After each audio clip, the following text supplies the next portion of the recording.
Hello mga ka-jobs. Monday ngayon.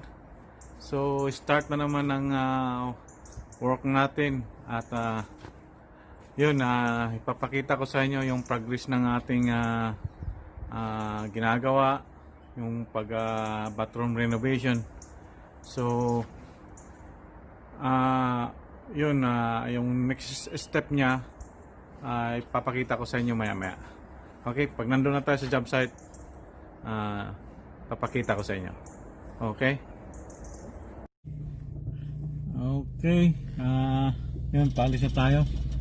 Punta na tayo sa job site. Papakita ko sa inyo. Malapit lang dito ang job site. Mga 3 kilometro lang. Okay.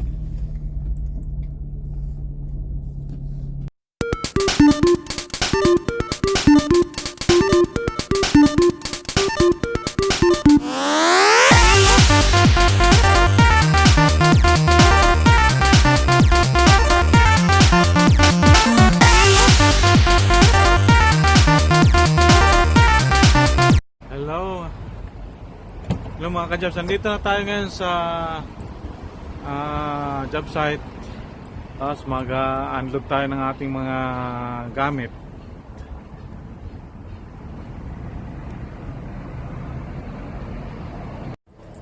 Kaya yung mga gamit natin i-unload natin, mga gagamitin natin lahat.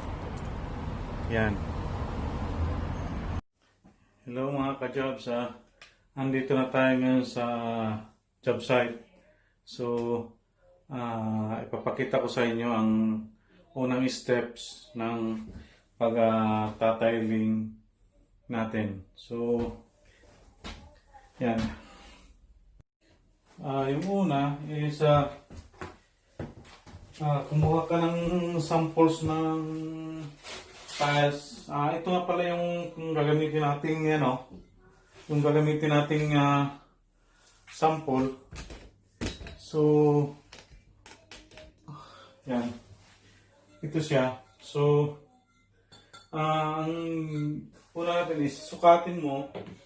Yan, sukatin mo kung ilang piraso siya mula dito, ganyan hanggang pataas. Tapos sukatin mo rin yung papunta rito. Yan, gumawa na ako ng center line para mahati ko yung left or right. So, yun, gagawin natin yan. Gagawin natin is kung kung saan yung kakat niya sa bandang huli. Kaya inuuna yung center line. Yan. Pinaka-center niya, inuuna muna. Then, pag matapos yan, kukuha tayo ng level. Magkukuha tayo ng level. So, yung level ng niya, tiles, dito, mag-down tayo ng mga 2 cm na down. Tapos yan ang lalagyan natin ng backing board. Yan tayo mag-start mag-tiles. Okay. So, sorry.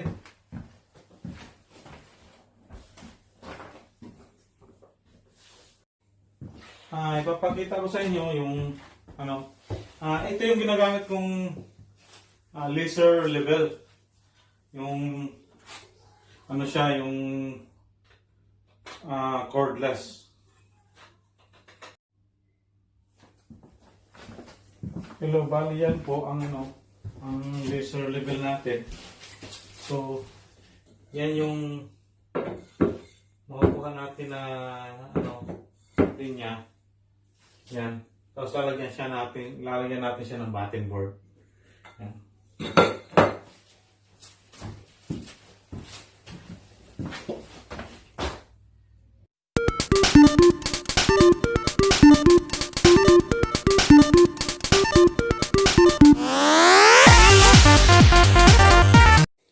Ayan mga ka-jobs, napaikutan na po natin ng button board.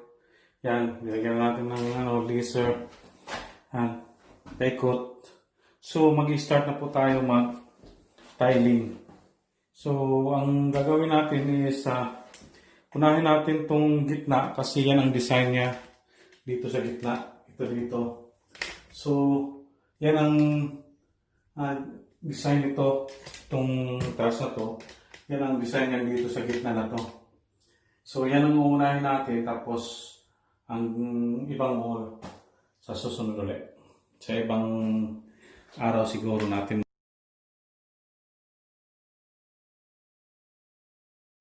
Hello mga ka-jobs. Andito tayo ngayon sa job site.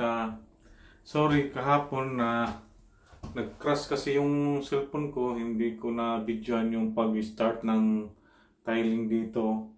So, maya ipakita ko na lang yung continuation ng pagta-tiles. At saka sa mga posible pang gagawin mamaya.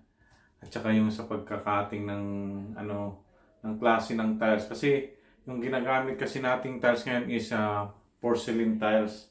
Matigas siya. At saka yung blade na ginagamit ay hindi lang ordinary yung diamond blade. So meron akong ibang klaseng blade na ginagamit na mas maganda talaga sa porcelain tiles. Kaya yun papakita ko sa inyo mamaya.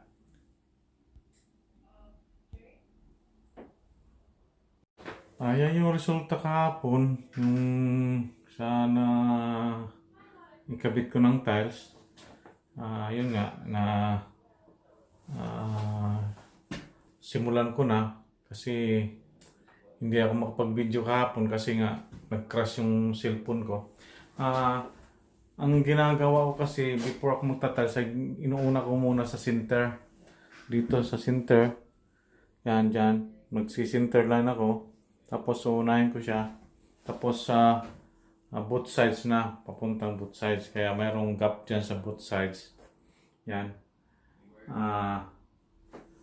Yan ang huli na portion ng pagtatiles ko ng wall. Ganun din sa floor. Inauna ko muna doon sa gitna. At ipapakita ko sa inyo maya.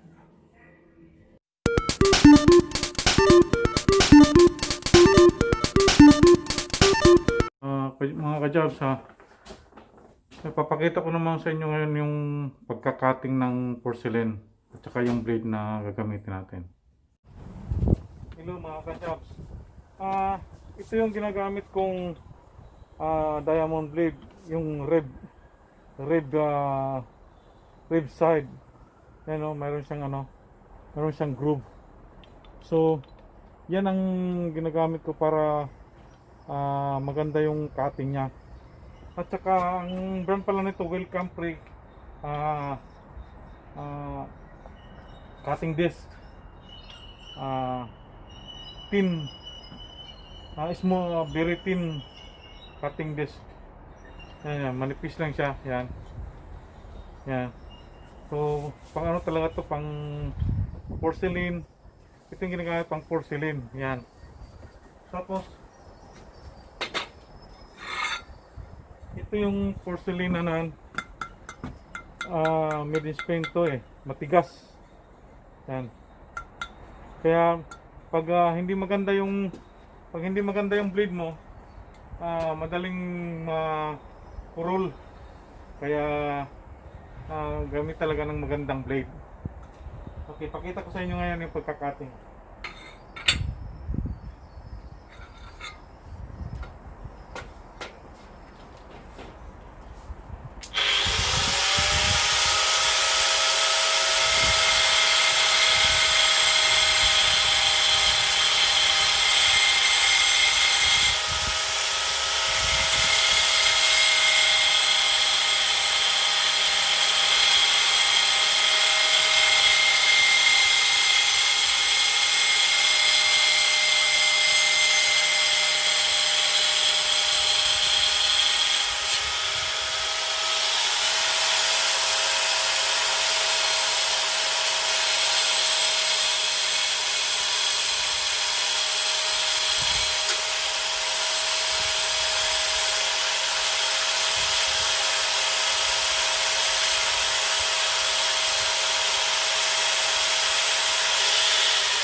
Yan ang resulta.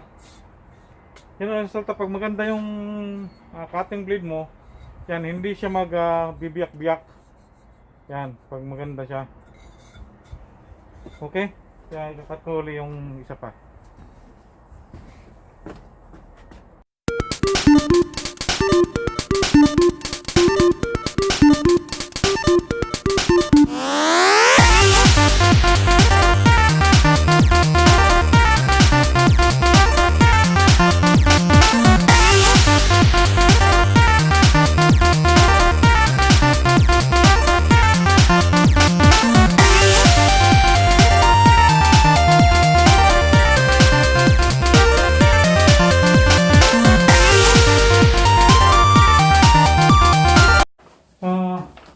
Yan mga ka-jobs, ito nilagyan ko siya ng tape para hindi siya bumaba, para pantay pa rin siya.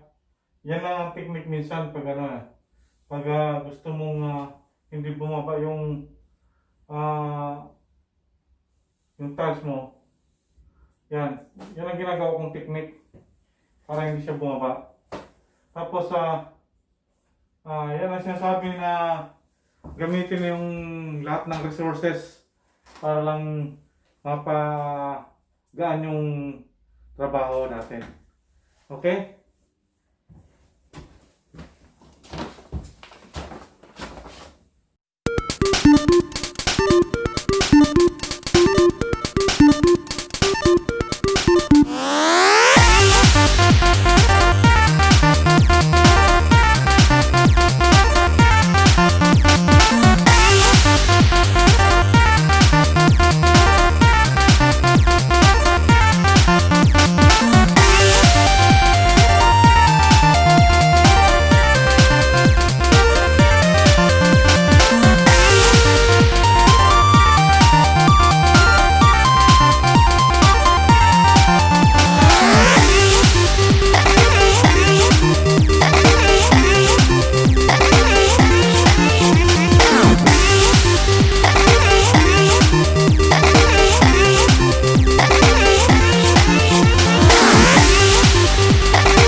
Jobs sa ngayon ito lang ang nagawa natin muna kasi gabi na at saka magkakating kasi tayo, hindi na natin makita sa labas dahil madilim na.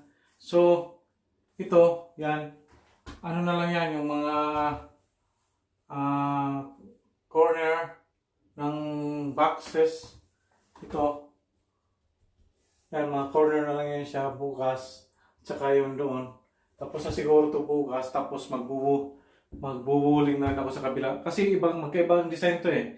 Yung dito na design, dito na side, yung 3 sides ng wall ay iba ang design.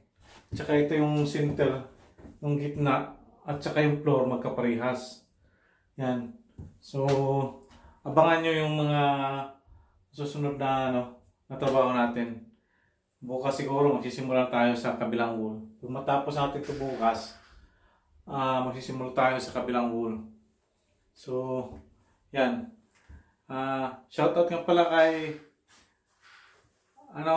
Sir Rolly Marshall ng UK. Thank you very much sa mga suportang binibigay mo sa akin. Si Sir Rio Espinosa pala, Team Buswak. Shoutout sa inyo dyan. Tsaka kay Master Benz. Shoutout sa inyo, Master Benz. Okay. At saka sa mga kapatid ko dyan sa Pilipinas, shoutout din sa inyo. Kay Lalin Marabulas. Thank you. Sa mga suportang binibigay nyo sa akin. Kay Leo Abad. Thank you very much. Shoutout sa inyo dyan. Abad family, shoutout sa inyo. Okay. God bless you tomorrow.